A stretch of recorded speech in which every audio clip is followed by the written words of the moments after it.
tuna mambo mengi ya kuzungumza juu ya serikali ya awamu ya 6 chini ya Dr. Samia Suluhu Hassan. Lakini ili niweze kueleweka vizuri, naomba nitoe tafsiri kidogo ya ulemavu ni nini. Ulemavu maana yake ni mtu mwenye upungufu wa muda mrefu kimwili, kiakili, hisia au afya ya akili ambayo anapokutana na vikwazo mbalimbali. Vikwazo hivyo mfano vikwazo vya kimazingira, vikwazo vya miundombinu, mitazamo hasi ya jamii na mifumo ya huduma katika jamii ambayo humzuia kushiriki kikamilifu sawa katika jamii yake. Kwa hiyo hapa tunaona hata wale watu wa formula, tunaona kabisa hapa kwamba vikwazo, kama hakuna vikwazo basi hakuna ulemavu. Na kwa sababu kupa ulemavu kwa sababu kuna vikwazo. Hiyo ni simple formula tu. No vikwazo, no ulemavu. Na kwa tafsiri hiyo, Mheshimiwa Spika, nipende kuishukuru serikali ya Jamhuri ya Muungano wa Tanzania chini ya Dr. Samia Suluhu Hassan kwa mambo mengi mazuri aliyoyafanya, angalau kuondoa vile vikwazo kwa sisi watu wenye ulemavu. Na naomba niyataje kati ya mengi ambayo ameyafanya Dr. Samia Suluhu Hassan katika uongozi wake. Cha kwanza kabisa ni kwa mara ya kwanza sisi watu wenye ulemavu kutambulika kwenye ilani ya Chama cha Mapinduzi. Kwa upekee wetu tumetajwa kabisa kwamba ni watu wenye ulemavu. Kuendeleza michezo kwa watu wenye ulemavu imetaja kabisa kwa upekee wetu. Kwa hiyo hilo ninamshukuru sana.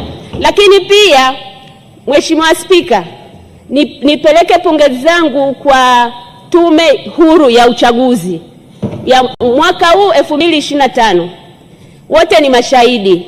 Siku ile ya kuzindua pale Kawe kampeni Dar es Salaam, Mheshimiwa Rais alizindua kitabu mahsusi kwa ajili ya watu wasioona.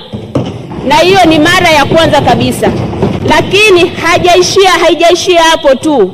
Tume yenyewe ilitushirikisha watu wenye ulemavu kuanzia ngazi ya kwenye mchakato mpaka mwisho. Na ili nieleweke vizuri, wametushirikisha na sisi tukashiriki vizuri. Katika nini? Kwenye vituo vyote vya kupiga kura. Kwa mara ya kwanza sisi wenye ulemavu tumejitokeza kwenda kupiga kura kwa sababu tu vile vituo ni rafiki kwa sisi watu wenye ulemavu. Lakini si hivyo tu, rafiki kivipi? Kile kituturu cha kupigia kura, kile cha kukaa kile kiboksi. Kile kiboksi kilikuwa rafiki. Ukienda kutokana na aina ya ulemavu, mwenye ulemavu, mfano mwenye wheelchair, kinatengenezwa, kinawekwa kana kwamba ana uwezo wa kukaa mwenyewe kupiga kura kwa siri.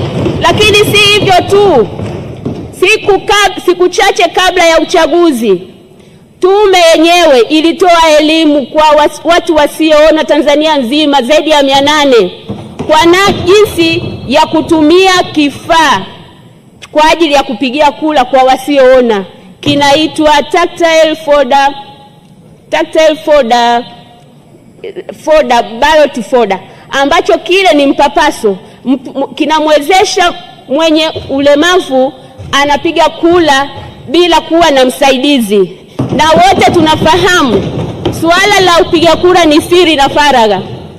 Na tulikuwa tunapoteza kura zetu kwa sababu yule nitamwaminije yule msaidizi? Kama tutatofautiana na mesha ataenda atanipigia kura anakotaka yeye. Lakini pia tunashukuru serikali hii imetushirikisha katika dira ya taifa ya maendeleo. Lakini pia katika hotuba yake, Mheshimiwa Nyamizi, asante kwa mchango mzuri. Muda wako umepita. Asante sana.